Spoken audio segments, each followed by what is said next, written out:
So the section we are in, this is the paddock for the goat kids. The goat kids are very playful. As you can see, we have made places where they can jump and have a full time of play here. So I want to continue with the section about health management, disease prevention and control, deworming. Yeah. So in a farm setup, we always prioritize disease prevention and control.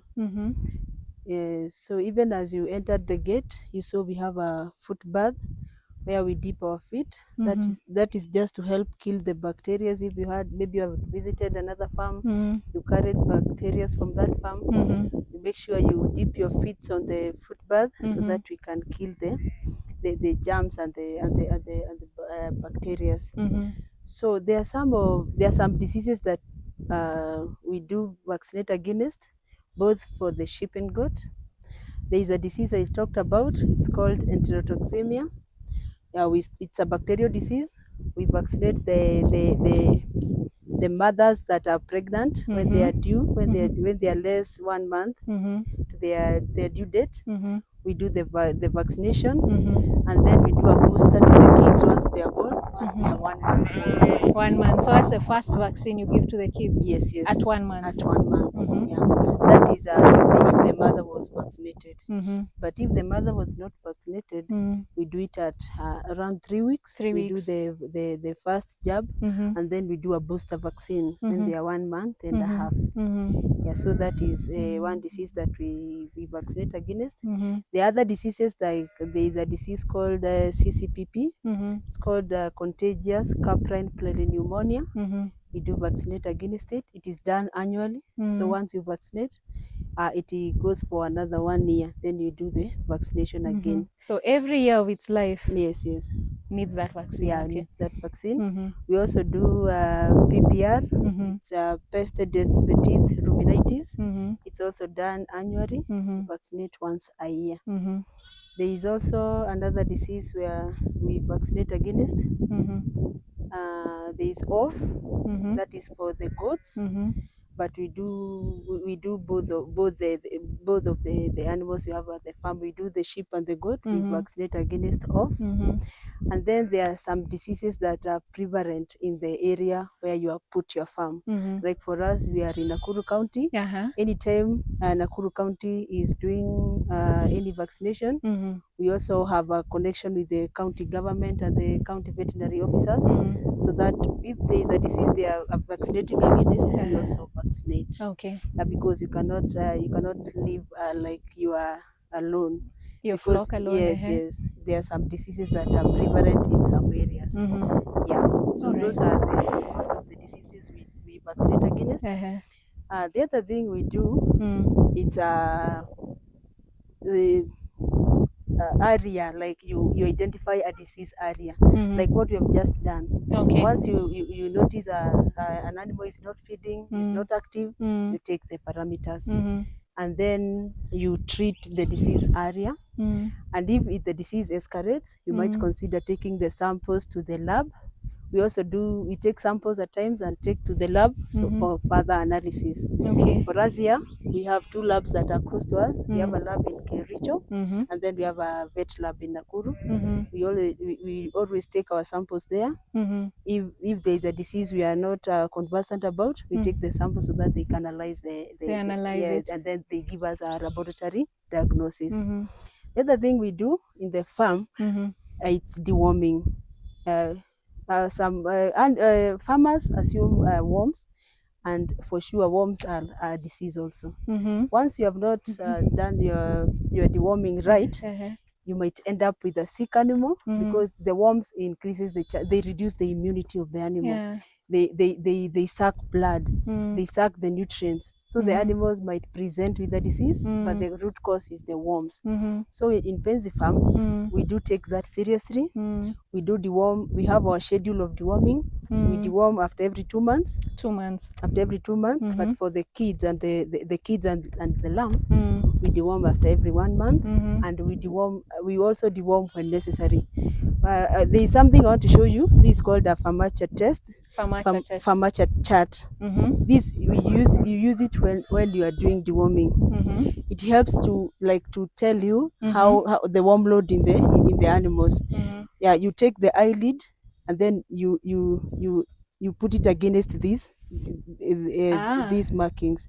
So depending on the color of the eyelid, you score. Yeah, you score. Okay. It will tell you whether to deworm or not. Because at times you are not supposed to deworm an animal whereas it does not have worms. Once it is a wastage of the dewormer, and the other thing, it creates resistance. If it had few the drug, yes. So if the animals cause this, you are not supposed to deworm. It is good. You can wait for the deworming schedule. If you deworm after every 2 months, wait for the 2 months.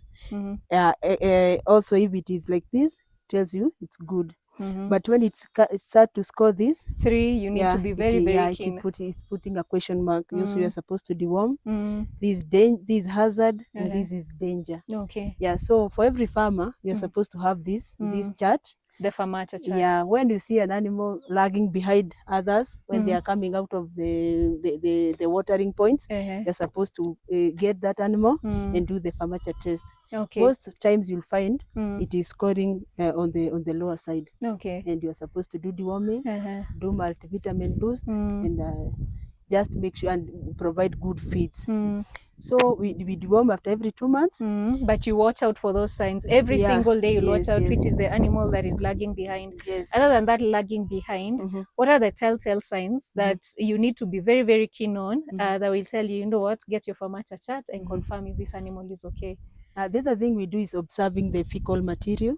Yeah, you're supposed to observe the fecal material at least daily. Because if you not find worms on the fecal material, you'll find those who are diarrheaing, and then it will like heighten you to know what is not happening. So it's good to look at the fecal material, to do the farmacia test, and then there is also another presentation of the worms called botrojo. You find an animal has it's swollen here. Okay, and it sags somewhere. Yes, that is also an indication that the worm load is high. The other thing we do at Penzi Farm is taking the fecal samples to the lab. So you can regularly, even if there is no disease or something. Yes, it is even advisable to do the fecal samples before deworming. Okay. If you are planning to do deworming next week, take fecals randomly from different groups. You take the fecal samples, and then from the lab, they will tell you which worms you are dealing with, and then they will advise on which the choice of dewormer to use. Yeah, the other thing we advise it's doing paddocking. Yeah, you put these animals on this paddock for like 1 month, and then you deworm them. Let them stay in this paddock for another 2 days to shed off the worms, and then you introduce them to a new paddock. Yeah, so that they leave the worms here, the eggs, and then for that 1 month, the worms will have died. So you when you move animals from one particular paddock and move them to another one, you leave that paddock free of any animals for like a month. Yes, you close the paddock. Yeah, and you deworm and let them stay on the same paddock for 2 days, and then move them to the other close the paddock for a month. But if you deworm and just bring them to the same paddock, they'll start correcting the worms again. And afresh. So 2 days is enough to get rid of those worms. We assume 2 days are enough. And if they go with just few, most of the worms will have remained in the paddock they were in. Just maybe one last question. You mentioned that the goats and the sheep are small ruminant animals. To our viewers, I'm sure you might be wondering whether the same diseases that affect sheep are the same ones that affect the goats, and more specifically those breeds that they have here at Penzi Farm. Would you talk a little bit more about that? Because I know you've spoken a little bit on the general sense. Are there diseases that are unique to, let's say, Boer goats that will not affect the Red Kalahari or the other sheep? Are there diseases that are unique to the specific animals? Or generally, most diseases that it would impact one breed can impact the others, given that they're all small ruminants? Okay, the diseases that affect the sheep are almost the same diseases that affect the goats, but the difference is severity. Sometimes you might find a disease affecting the sheep, and they just survive. But for the goats are very sensitive, if I may say. Oh, really? Especially that our goats are exotic. You see, they are imports. Yeah. So they are not used to, like, sometimes they are very sensitive. Like, and then the other thing is the climatical conditions. Okay. Because the different breeds are suited for different climates. Please talk about that. Like with for us reference here, to the fall. the Hampshire does the best. That's the best. Why? Because it's cold. Because it is at home. And then followed by the Dorper, which is able to adapt the both climates, the cold and the hot climate.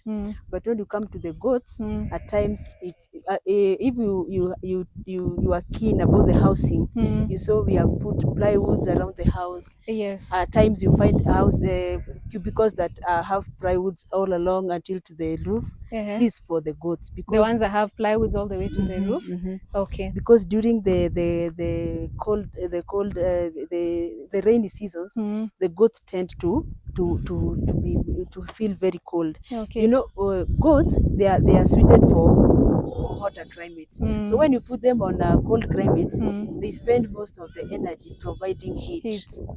So we try to help them bring the heat so that they can concentrate on putting on the muscles. Because when they spend most of the time producing the heat, then they will not they don't put the weight. Body weight will go down. Will go down. Yeah, so it's good even for the farmers who are planning to maybe to start farming. It's good to do a research on the breed you want to keep and the ecological zone where your farm is located. Because, for example, if you take Hampshires to the hot climates, it will not survive, and if it survives, it will not do the best because it will have heat stress. So it's important to do your due diligence to know the kind of animals you want to put where, so that you can be informed. So yeah, I think that is that. But for the diseases and most of the vaccinations, what we do for the goats is what we do for the sheep. The feeding is still the same, but you realize for Penzi Farm, we do what we call semi-zero grazing. Okay. We feed them inside and outside. also allow them outside. Yeah, let them graze. For the sheep are grazers. They know how to graze from the ground. But for the goats, they are browsers. They like to eat on shrubs, and leaves. But it is also possible to zero graze the goats. Yeah, as you can see at Penzi Farm, our goats are doing good, and we are doing semi-zero grazing. We have no shrubs at Penzi Farm, but they are still thriving. The Hampshire does the best. That's the best. Why? Because it's cold. Because it is at home. And then followed by the Dorper, which is able to adapt the both climates, the cold and the hot climate.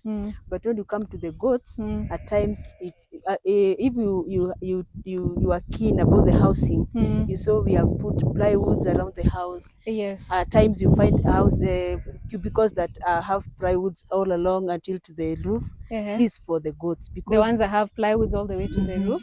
Okay. Because during the rainy seasons, the goats tend to feel very cold. Okay. You know, goats, they are suited for hotter climates. So when you put them on a cold climate, they spend most of the energy providing heat. So we try to help them bring the heat so that they can concentrate on putting on the muscles. Because when they spend most of the time producing the heat, then they will not they don't put the weight. Body weight will go down. Will go down. Yeah, so it's good even for the farmers who are planning to maybe to start farming. It's good to do a research on the breed you want to keep and the ecological zone where your farm is located. Because, for example, if you take Hampshires to the hot climates, it will not survive, and if it survives, it will not do the best because it will have heat stress. So it's important to do your due diligence to know the kind of animals you want to put where, so that you can be informed. So yeah, I think that is that. But for the diseases and most of the vaccinations, what we do for the goats is what we do for the sheep. The feeding is still the same, but you realize for Penzi Farm, we do what we call semi-zero grazing. Okay. We feed them inside and outside. also allow them Let them outside. graze. Let them graze. For the sheep are grazers. They know how to graze from the ground. But for the goats, they are browsers. They like to eat on shrubs and leaves.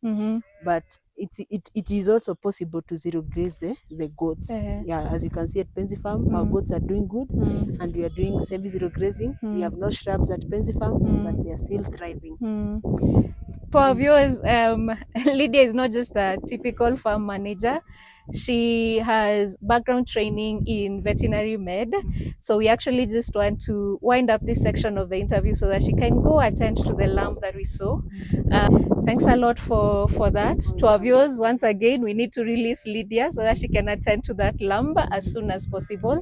It's part of the control. But thank you so much for sharing all those insights and for taking us through that section that we just gone through.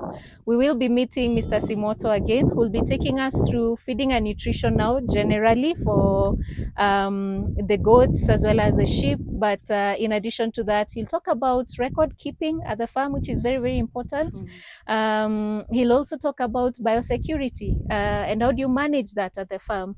And lastly, he'll talk about the marketing bit of the animals that they have here, and hopefully that will offer more insights into now rearing sheep, the 4 of them. Once again, it's Red Kalahari, the Boer goats, the Hampshire Down and the Dorper goat. All of them are hybrid, I'm assuming. Yes, they are, and they are good quality. And thanks a lot for just talking about that. I'm glad you've offered clarity on the bit of the diseases, because there might be someone out there who was wondering what I'm wondering. But now that we have clarity that it's the same, it's just a severity that differs, then that can advise the management. Well, thank you very much for that. To our viewers, let's go meet Mr. Simoto to bring this interview to a close.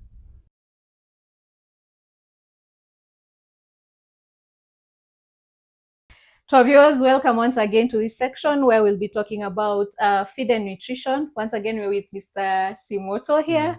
He's going to tell us a little bit more about how they manage the nutrition for their animals, and whether or not it's one and the same thing for all 4 breeds of animals that they have, or if there are any differences, he'll also tell us. Okay, so in this section, so this is our feed store. So I'm sure that you've noticed something. All our concentrates, we put them in these plastic containers. Okay. The reason why we're doing this, it's that this area is rampant of rodents. So when you just put the normal gunia, the rodents tend to destroy the concentrates. So we thought of a way of now sealing these feeds on these containers, but also to eradicate these, also we have the traps that you're seeing over here. This is a trap. So this is a trap. So we put now the feed, so maybe like maize inside here. So when the rats or the rodent sees them, they'll just go through. So when they go through, this thing will lock up. So when it locks up, it'll lock the whole animal completely onto this trap. And that's how we trap them. So in this section that you're seeing, so we have the dairy meal. The dairy meal. Now this is now the standard dairy meal. So for us, we don't use. This is what you give the females. Yes, the lactating mothers. Lactating mothers, and almost. And you give them before they give birth. So yeah, we give them 4 weeks before lambing, and continue it up to 3 months. 3 months. That is when we'll be weaning their kids or lambs. Yes. Okay, tell us a little bit more about the dairy. So for the dairy meal, so majorly it's standard formulation. So we have the maize bran. We have the wheat pollard, we have the soybean meal, we have the cotton seed cake, we have the molar plus feedlot, we have the molar plus bovine, the sunflower cake, minerals, and salt. Okay. So for this one, we always must ensure that it's iron protein. That's the reason you'll see we have the cotton seed cake, you have the soybean, and the sunflower cake. What are they rich in? Rich in proteins. Proteins, okay. Yes. So that is majorly. We must consider that. At least the crude protein must be between 18 to 20% for the lactating mothers. The reason why we give them these, so that it can enhance the milk production. In fact, for those category also, we do have the white energy, though people are using it for the cows, but for us, we also use it for the sheep and goats. In what quantities? Yes, just about 1 gram. 1 gram? Yes, 1 gram. 1 gram per kg of of the concentrate now. So we mix nice. with the concentrates. Okay. Yes. All right. Then again, we have this one. So the one you see, we have the Diamond XPC. So the reason why we also add these into the feeds of the dairy milk, because we need now efficient feed digestion in an animal. So at least we need all these concentrates that they'll take, at least they can be digestible and be used properly in the body, so that it doesn't come as the biomass now. Yes. Quick question. I can see on these charts, yes, you've written provide 400 grams for each animal. Yes. So ideally, how do you ensure every animal gets 400 grams? Because from the pen, we've seen there's an area where the moms will be as they're lactating, and all of them are together. How do you ensure every animal when they're together? Because you're feeding an animal, every animal separately. It will be a challenge. Yes. Yes. So for the herdsman, they must ensure they know the number of lactating mothers they have. Feeding. So like for that section, we have about 50 females now. 50 females. So 50 females. So this means they'll take for both 200 the Dorpers grams. and the Hampshires. No, that is on the section of the Hampshire now. Hampshire. Yes. 50 females. 50 females. Whoa. Yes. Then what the herdman need to ensure is that, so for the 400 grams, you'll not be feeding them at a wall in the morning. So you'll have to feed 200 grams in the morning and 200 grams in the evening. So what ensures is that because you know that you have 50 females of Hampshire, you'll have to weigh about, so you now calculate 50 the 50 times 200 grams. That is about 10 kgs. It's about I think 10 kgs. So the herdsman now will scoop the dairy milk and weigh until now he makes sure that it's 10 kgs for all the 50. So for all the 50. And you're sure every animal will eat? Yes. You're sure every animal exactly will eat. Because you know how they are created also, it's natural that they will also fight. You know, this is survival for the fittest. So the moment you don't fight to get your share, then you'll end up losing it. So they'll also fight for their share, regardless of the fact. Yes. So either way, they will feed. They will feed. Okay. Yes. Okay. Yes. That's the concentrate. This is the dairy milk for the lactating mothers. Yes. Then also we have this section. So in this section we have the kids and the lambs pellets. So as you can see, these are the kids and the lamb pellets. For both the goats and the lambs and the kids now. And the sheep. Yes. So the reason why we chose these lamb pellets from Bidco, it's that it's malleable, palatable, and also has that sweet aroma. So the kids and the lamb do love it more. Yes. Right. And also the reason why we're feeding them this is because of the muscle formation. We want them to build muscles. We want them to grow faster, and also part of the immunity, because also some vitamin trace elements are being added here. So when vitamins are added, that means that they'll be able to fight now. Their immunity is going to be strong, unlike when vitamins, trace elements are not added to their feeds. Yes. Okay. Yeah. These ones, it's still like, how do you weigh the pellets per animal? So even for the pellets also, now this is now for the pellets, when a kid or a lamb for less than 3 months, you don't give them 200 grams. You give them 100 grams. So 100 grams. So half what the mothers will take. Exactly. Okay. Yes. So this means that you'll give them 50 grams in the morning and 50 grams in the evening. Oh, so that's not even half. It's a quarter of what the mothers eat per day. Yes. Oh, so 50 morning, 50 in the evening. 50 in the evening. And remind us, at what point do you introduce the pellets? So when they're how old? Okay, so for the pellets, we introduce them at 10 days. 10 days to 3 months. Yeah, okay. Yes. All right. Yes. So more or less 2 weeks thereabouts. Exactly. Sure. All right. The rest of the time they're on colostrum. Yes, they're on colostrum. Also in 10 days, the most funny thing is that regardless of the fact that we provide them with these lamb pellets, we must also ensure that there is ad libitum, Lucerne, and Bomarolds. Okay. Ad libitum, Lucerne, and Bomarolds. He'll talk more about what that is. You have Lucerne somewhere. I've seen Lucerne somewhere. Yes. So just watch out for that in a bit. Yeah. Okay. All right. So that's that. Yes. The pellets and the dairy milk. The dairy milk. Yes. There's something I wanted to ask. Yes. Your colleague Lucy talked about at what point you introduced different feeds for now the lambs. You were in the sheep section. Yes. is that the exact same procedure you follow for the goats? For the goats. So everything that she talked about with the sheep and the lambs, that's the exact same thing same you do procedure with the goats. Yes. Okay, to our viewers, we've already covered that section of the sheep and the lambs and the kind of feed that they have. Especially for the lambs. So it's the exact same thing for the kids. Yes. So you have them on exclusive breast milk for like the first 10 days. Yes, exactly. And then from the 10-day mark to like 3 months, you introduce the pellets also for the kids. Yes. All right. Thanks a lot. Please follow us as we talk more about the rest of the portions for the feeds. I know there's silage. I know there's Lausanne. Yes. There are all these. What else is there? Okay, there's silage. There's Lausanne. And the Boma roads. Boma roads. Yes. He will tell us more about that. So follow us for that.